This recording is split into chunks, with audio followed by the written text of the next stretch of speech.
嘿，你有没有觉得我们脑袋里好像总是有个声音在喋喋不休？这些内心的杂音真的常常会把我们卡住，让我们没办法前进。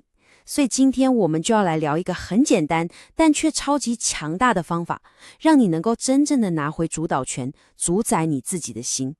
不管你是不是已经接触过冥想，或者试过各种方法想让自己平静下来，很多人心里可能都有这个大问号：诶，为什么我努力了这么久，还是会卡住啊？为什么那些不安、焦虑、烦恼还是像影子一样跟着我？这其实是一个非常普遍的困扰，但它的答案可能比你想象的还要简单。其实问题的根源往往都指向我们内心少了两种很关键的能力。你可以把它想象成是我们心智的两种肌肉没有被好好锻炼。不过好消息是，这两项能力就跟肌肉一样，是完完全全可以透过正确的练习，一步一步重新把它们建立起来的。好，那么我们需要锻炼的第一个基础能力就是定力。要培养它，我们就从一个最基本也最直接的练习开始，那就是静坐。等等，先别急着觉得静坐听起来很难或很玄。我们首先必须打破一些刻板印象，它真的跟宗教或什么神秘仪式一点关系都没有。你也不用非得在特定时间用特定姿势，它就只是一个超级实用的工具，让我们的内心能够真正的、彻底的休息。所以不管你是坐着、躺着，甚至站着，随时随地都可以开始。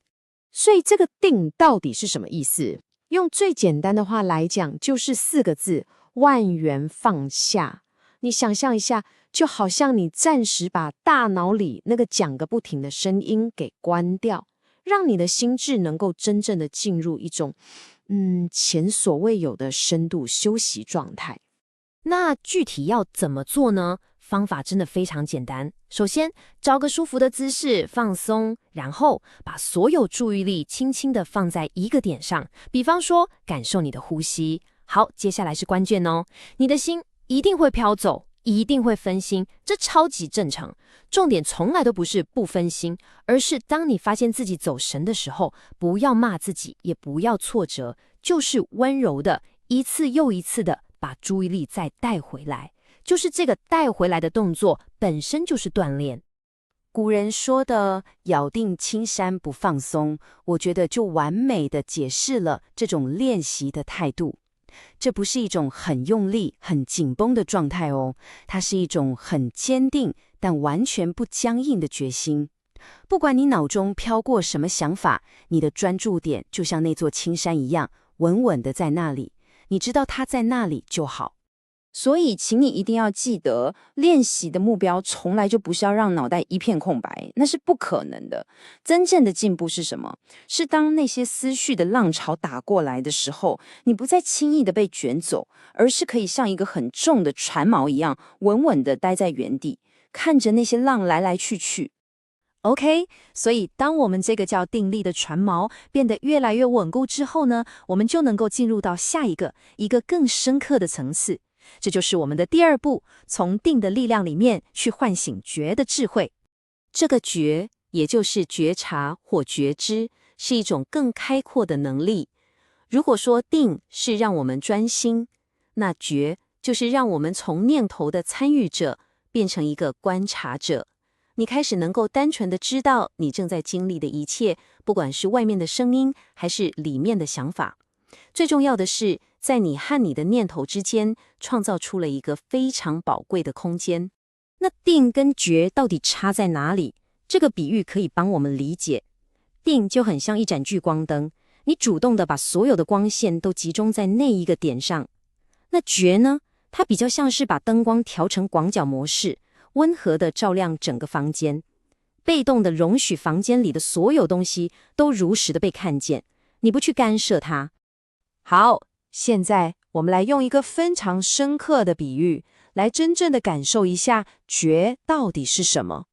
请你想象一下，在你内心最核心、最纯粹的那个觉察能力，它就是一片广阔无边的天空。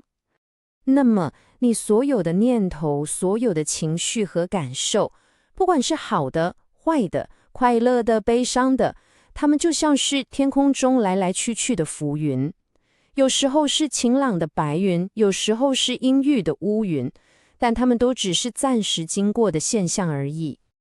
这就是最关键的洞见了。